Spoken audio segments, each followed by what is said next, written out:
I too wish to greet each of you in the name of our Lord and Savior. A welcome here. Glad for the presence of each one. Our visitors, we're glad you're here and trust you can be encouraged, inspired in your walk with the Lord, and also glad to renew some acquaintances or have opportunity maybe to visit with you a little after the service. Wilmer, we're glad you're here. And Wendell as well. We're glad you joined us here today. The prayer request for Pete Schwartz then took my mind back to the Schwartz singers. I'm one of the ones old enough to remember them. And remember them as a older group that was singing. There were some times, because of their kind of unique style, that we in our younger days would imitate them a little bit. But something I can give to them was the zeal in which they sang. They sang from their hearts, and it was wide open. And that part really did bless me. Thought of some songs actually came to my mind when his name was mentioned. But I can vividly hear Pete belting out his bass as he sang with his sisters.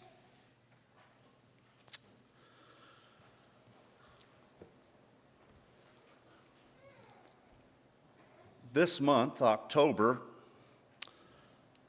has quite a number of anniversaries from couples here in our church. And this thought just came to me. Those of you who are having anniversaries this month, raise your hand. Now look around there. October was an impressive month to get married, by the way it looks of things. And something we enjoy doing, and maybe we can, I didn't hear a word of it yet, but sometimes we get together for October anniversaries and go out for a supper or something. And so I'd be okay with doing something like that again this year. Yesterday marked 29 years for my wife and I, and that's kind of almost a little hard for me to grasp. I mean, next year is 30 years, and 30 years kind of sounds like a long time, doesn't it? But as I was thinking about homes and marriages, I was thinking recently about that and the importance of homes in our communities, in our churches, in our nation even, and the foundation it provides. And so this morning I'd like to share a message in relation to the home to encourage and promote godly, good, solid, godly homes. It's actually been on my mind for some time to share a message about the home, and so this morning I felt directed to do that. Marriage is something that God instituted himself. And I believe that just as he's interested in our personal lives individually, I think he is very interested in the welfare of our homes. God designed marriage, the marriage bond between husband and wife, to be the closest human relationship here on earth. And this bond, I think, is to create a safe haven for ourselves and for our children. Now, every person has their own unique set of strength and weaknesses. So whenever you have two individuals coming together in marriage, there's an opportunity to blend those strengths and weaknesses. In every marriage, there are things that you get to work through. And it's important that we do. You know, being a Christian, being a child of God, does not exempt us from, or doesn't take away our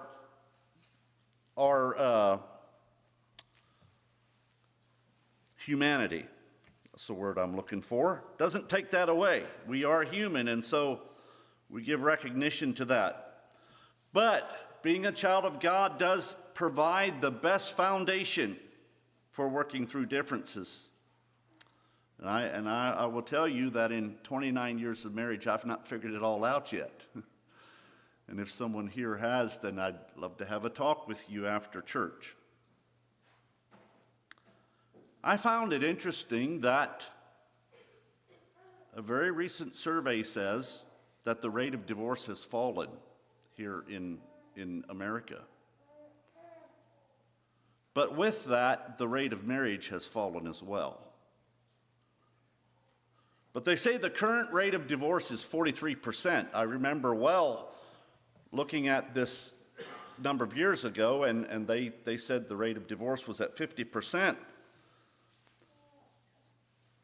But because of problems that arise in marriages, there's an increasing amount of people that simply shack up and they don't get married. I remember quite a few years ago a man giving me an analogy of the marriage commitment that was rather crude. He said, you know, you can have two cats that get along ever so well. They'll be meowing softly and purring and rubbing against each other, and their tails are waving. But he said, tie their two tails together and watch what happens. Now, for those of us who know cats, we can well imagine what just may happen. Now, this man was pointing at the marriage commitment as actually a problem. That's what he was insinuating. And he was using animals as an illustration. And while there are times that maybe humans can act animalistic, it's inexcusable and should not be. But you know, the problems that are faced in marriage are not a result of the marriage bond. They're not. But rather it stems from a heart problem, some carnality, other things. What goes wrong when marriage relationships sour and face difficulties? You know, I don't think that a lot has changed over the years of individuals that have faced things and have opportunity to work through things. And I remember as I was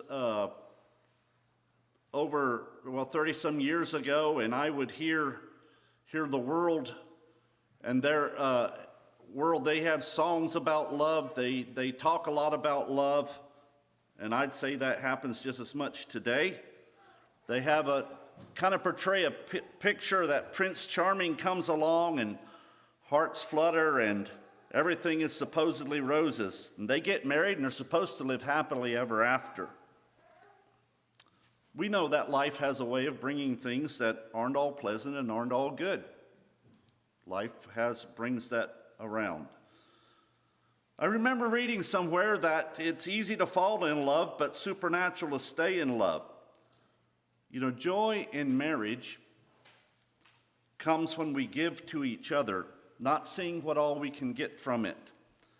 During courtship, there's often a lot of giving, and relationships flourish when each partner focuses on making the other one happy. You know, I've already heard the illustration of a marriage relationship compared to a banking account. You know, when you both put something into the account,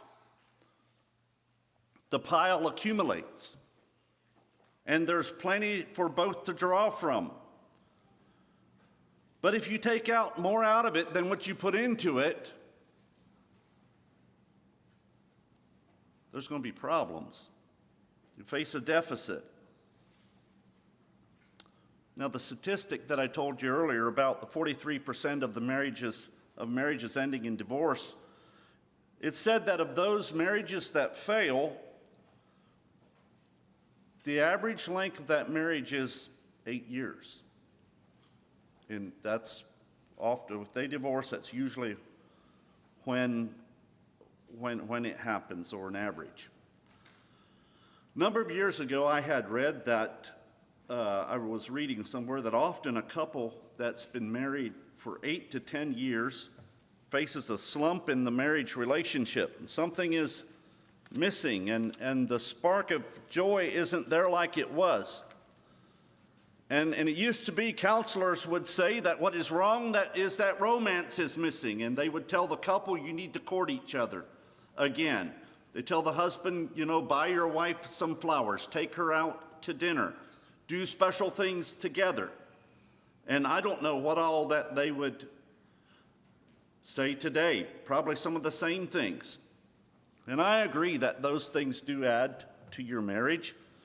But if there are difficulties and something is missing, I suggest that we may have to look a little bit deeper than that. A good number of years ago, I heard a dear minister sharing a sermon one day. He said this, and I can just about hear him saying this, but he said, you know what the root cause of a root cause of marriage problem is? He said it's plain old selfishness. He emphatically said it's plain old selfishness. At first I didn't really like it. Stung him just a little bit. But the more I pondered on that, the more I realized that there's a lot of truth to that. Our selfish nature shows up in many ways, and it can be really subtle. Selfishness wants what I want at another's expense. And selfishness sours relationships. Selfishness focuses on what I want and my needs and not on my spouse's needs. So how do we deal with that selfish nature? Ephesians 5:22 says, husbands, love your wives, even as Christ also loved the church and gave himself for it. We deal with our selfish nature when we give. That's at least one way. When we give. You know what? We experience fulfillment when we give. I was having a conversation with someone recently, and we were discussing different types of ministry. And one of the things we talked about was the fulfillment that you experience when you give. Give expecting nothing in return. You know what? There's joy in that. It really is. That's fulfilling. And while that is true in relating with those around us or those we come in contact with, we can experience that in our marriages as well. Real love takes commitment. And that has a lot more to do with our will than we think sometimes. If we rely on the emotional part of love, it's going to be a little bit like a boat out in the water on a very windy day. Sometimes it's up, sometimes it's down. You don't always have a cloud nine feeling towards your spouse, and that's when it takes commitment. Over the last good number of years, since I've been ordained, I've actually preached quite a number of wedding sermons. And one of the stories I like to relate in a wedding sermon, I'm going to relate here today. And that was an experience I heard a minister share one time in a sermon. He said he was sitting in his office one day studying. He was preparing a sermon, actually. And he said his wife was out in the lawn, mowing the lawn. She was out mowing the lawn. Earlier that year, he had planted a little sapling, little tree that he had dreamed of having out in the yard. He had taken real special care of this little sapling. But as he was, he was looking forward to the day he could enjoy this, when it would be big. Well, he said that during his study, he happened to look up and look out in the window just in time to see his wife mow right over that sapling and just reduced it to pulp. And he said when he saw that, he said, all feelings of admiration he may have ever had toward her vanished. He said they were gone. And he said, he kind of struggled with that until he remembered his commitment to love her in spite of things like this. And I've enjoyed telling that story because it's kind of cute, and it's a good example to live up to. It's very relatable. But that was someone else, see? Around 25 years ago, I bought my first zero-turn lawnmower. I remember bringing it home, and I drove it up to the house to show my wife how to use it, how to run this thing. I got her to sit on it and move the levers to make it go back and forth and turn a little bit. Wanted her to get a little familiar with running the machine. I wanted her to mow with it a little so I could watch in case she needed some help, but she told me after I showed her all the fun, she said, "Now it's time for you to leave. I'll get it figured out." And so I left. Well, when I came back, she was really going with that thing. She'd figured it out. And I think her only regret was that it didn't go faster. She could get that lawn mowed in record time. And I used to tease her that her covering strings were flapping in the breeze as she was mowing the lawn. And she certainly did credit to Dixie Chopper's slogan, "The world's fastest lawnmower." I had planted a row of little pine trees that spring, and I'm not sure what happened, but she took one of them out with the lawnmower. When that happened, I was going to be the model husband, so I said, "Oh, that's all right, honey. It's okay. It probably would have died anyway." I remembered hearing the story about the minister, and she heard me even say that. And so, I had something to live up to. So the incident passed, and I mostly forgot about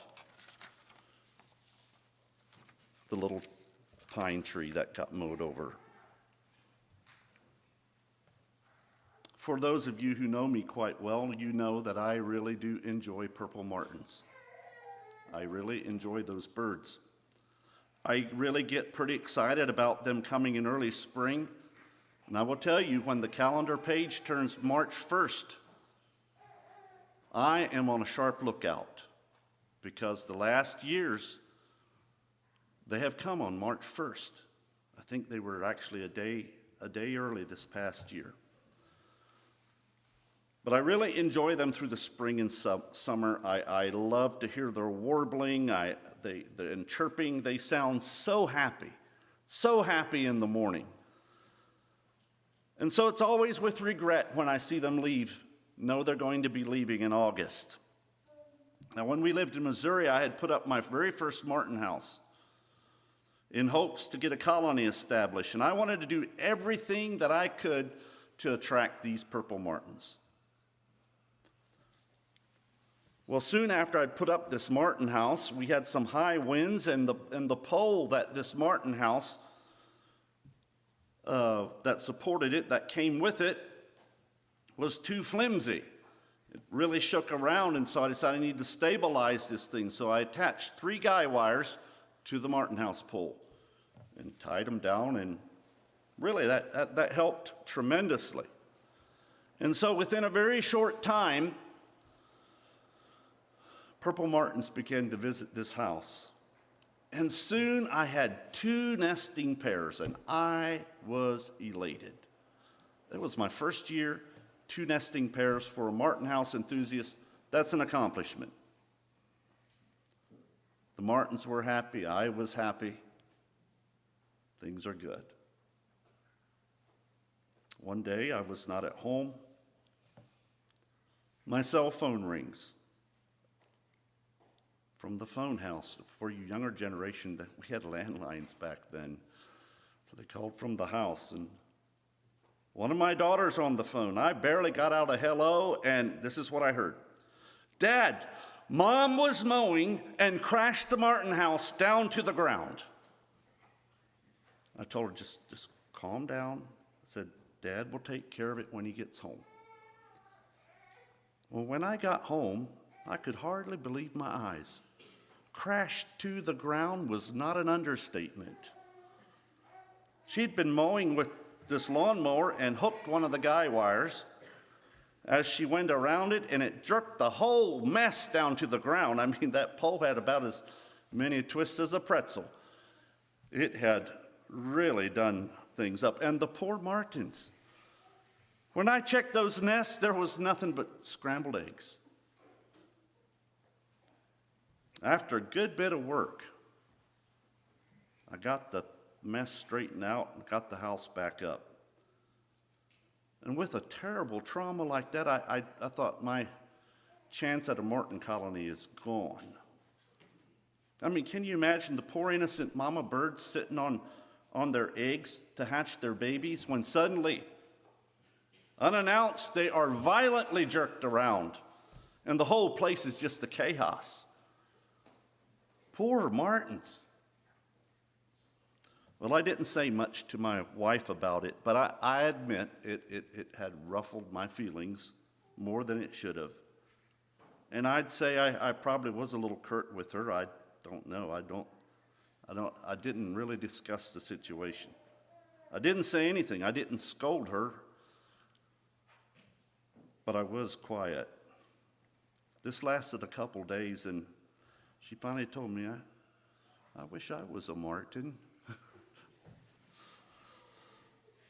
Now, I'm sure that if I gave time this morning, there could be more lawnmower Martin House stories here this morning. In marriages, you face things that test your love. You know, I can easily laugh about this now, and there's not even a touch of a sting to it. But you know, at the moment, it was not funny. It just wasn't. I mean, I'm exposing my humanity here. And that's where it takes commitment, loving in spite of, and that's a godly kind of love. It's a love that is sacrificial, a love that is giving. That's how Christ loved the church. Did you know that your relationship with your wife has a spiritual impact on you? I'm asking us men that. 1 Peter 3:7 says, likewise, ye husbands, dwell with them according to knowledge, giving honor unto the wife as unto the weaker vessel, and as being heirs together of the grace of life, that your prayers be not hindered.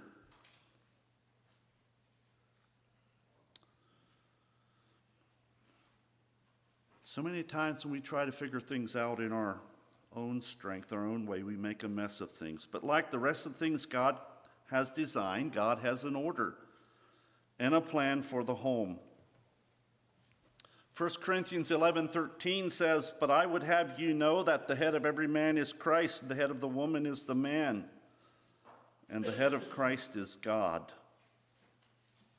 Successful, happy family follow God's order. For a text this morning, I'd like to take us to the book of Ephesians, chapter 5, and I'd like to begin reading in verse 22, and I'll read through chapter 6, verse 4. Ephesians 5, 22 through chapter 6, verse 4.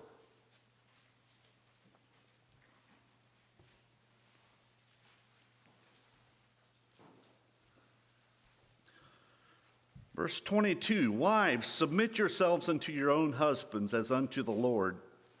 For the husband is the head of the wife, even as Christ is the head of the church, and he is the Savior of the body.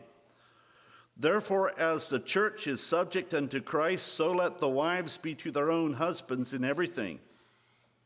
Husbands, love your wives, even as Christ also loved the church, and gave himself for it, that he might sanctify and cleanse it with the washing of water by the word, that he might present it to himself a glorious church, not having spot or wrinkle or any such thing, but that it should be holy and without blemish. So ought men to love their wives as their own bodies. He that loveth his wife loveth himself. For no man ever yet hated his own flesh, but nourisheth and cherisheth it, even as the Lord the church. For we are members of his body, of his flesh, and of his bones. For this cause shall a man leave his father and mother, and shall be joined unto his wife, and they two shall be one flesh. This is a great mystery, but I speak concerning Christ and the church. Nevertheless, let every one of you in particular so love his wife, even as himself, and the wife see that she reverence her husband. Chapter 6, verse 1. Children, obey your parents in the Lord, for this is right. Honor thy father and mother, which is the first commandment with promise, that it may be well with thee, and thou mayest live long on the earth. And ye fathers, provoke not your children to wrath, but bring them up in the nurture and admonition of the Lord. We'll quit reading there. In this passage, marriage was the best illustration Paul could use to explain the relationship between Christ and the church. And every Christian home should be a reflection of the love Christ had for his church, and he still has for his church. And the church is to bring glory to God. You know, a relationship like that is attractive. It is. And it's because God's way works. You know, in Colossians, we find much the same instructions. You don't need to turn there. I have it written down here. Colossians 3:18-21 says, Wives, submit yourselves unto your own husbands as it is fit in the Lord. Husbands, love your wives and be not bitter against them. Children, obey your parents in all things, for this is well-pleasing unto the Lord. Fathers, provoke not your children to anger, lest they be discouraged. God's plan for the family unit is quite simple. And I'll give it as in the order that we read it. Wives, submit. Husbands, love. Children, obey. Very, very simple. It sounds simple, but I think it probably deals with our biggest weaknesses that we face. I also think it deals with the biggest needs that we face in our unique role. You know, a husband can face a whole lot of difficult things with the support of his wife. The wife can be in less than an ideal environment if she's assured of her husband's love. Children are happy, contented when they obey.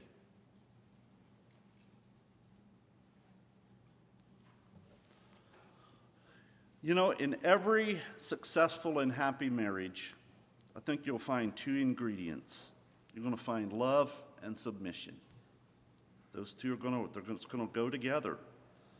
You know, in our society, there's been a reversal of roles for long enough that we've become used to seeing it. Women are in the workplace instead of being keepers at home. Men have become the babysitters, and there's a lot of irresponsibility that has been the result of that, running around.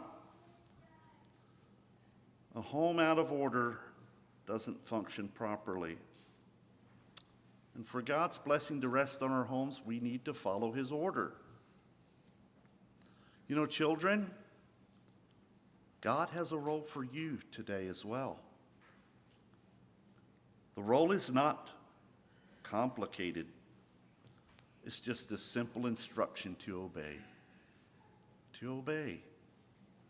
How many of you children here this morning have memorized Ephesians 6, verse 1?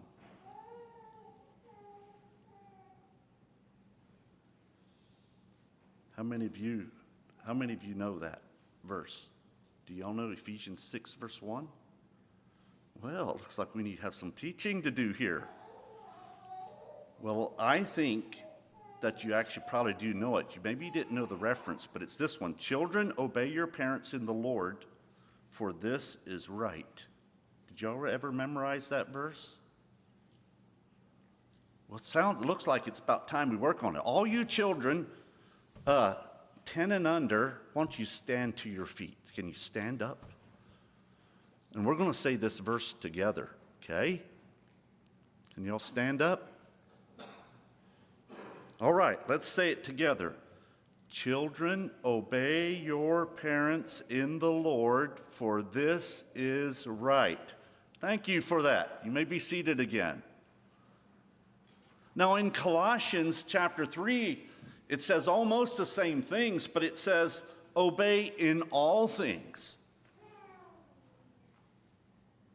How many of you children here today, I'm going to be pretty inclusive here.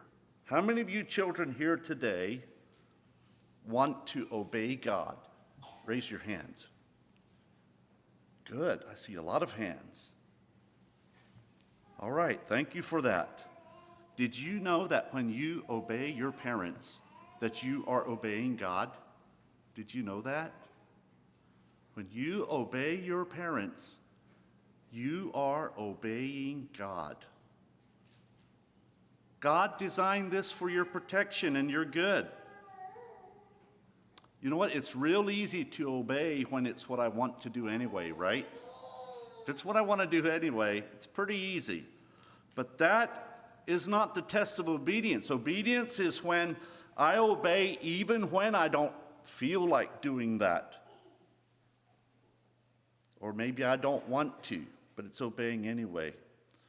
And so in a godly home, you're going to find two ingredients. And those two ingredients, one is authority, which is your parents, and the other is obedience.